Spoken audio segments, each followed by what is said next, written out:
شام کے قدیم شہر پلمائرا پر شامی فوج کے کنٹرول کے فوری بعد جو تصاویر سامنے آئی ہیں اس میں وہاں کے آثار قدیمہ کو پہنچنے والے نقصان کو دیکھا جا سکتا ہے۔ 2000 برس بھی زیادہ پرانے دو مندر، ایک محراب اور جنازے کے لیے مخصوص ٹاور کو کھنڈرات میں تبدیل کر دیا گیا تھا، لیکن تقریباً 2000 سال پرانے اس شہر کی بیشتر یادگاریں سلامت ہیں اور اپنی جگہ کھڑی پائی گئی ہیں۔ گزشتہ روز حکومتی افواج نے شام کے صدر بشار الاسد نے پلمائرا پر حکومتی افواج کے قبضے کو دہشت گردی کے خلاف جنگ میں اہم پیش رفت قرار دیا تھا۔ صدر اسد کا کہنا ہے کہ پلمائرا میں دولت اسلامیہ کو شکست شامی افواج اور اس کے اتحادیوں کی دہشت گردی کے خلاف جنگ میں بہترین کارکردگی کا مظہر ہے۔ یہ کامیابی روسی فضائیہ کی مدد سے حاصل کی گئی تھی اور روس کے صدر ولادیمیر پوتن بھی نے اس موقع پر صدر بشار الاسد کو مبارکباد پیش کی ہے۔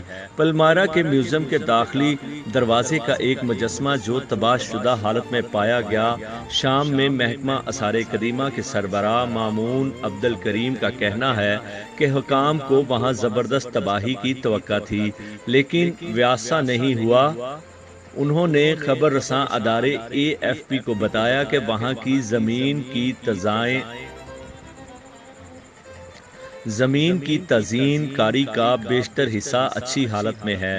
دولت اسلامیہ نے یونیسکو کے عالمی ورثے والے اس شہر اور اس کے پاس بسے ہوئے شہر پر مئی 2015 میں قبضہ کر لیا تھا۔ پلمائرا کے پاس آباد نئے شہر سے اتوار کو یہ تصویر حاصل کی گئی تھی۔ اس شہر پر کنٹرول کے ساتھ ہی دولت اسلامیہ نے اس کے ماہر آثار قدیمہ کو قتل کر دیا تھا جو گزشتہ 40 برس سے اس کی دیکھ بھال کر رہے تھے۔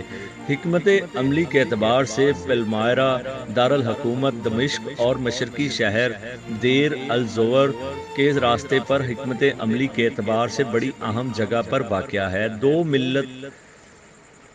دولت اسلامیہ اس قدیم تھیٹر کو مخالفین کو سزا دینے کے لیے استعمال کرتی تھی جہاں لوگوں کے سر قلم کیے جاتے تھے۔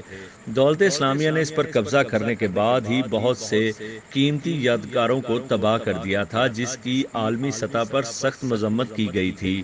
2000 برس بھی زیادہ پرانے دو عبادت گاہیں، ایک محراب اور جنازے کے لیے مخصوص ٹاور کو کھنڈرات میں تبدیل کر دیا گیا تھا۔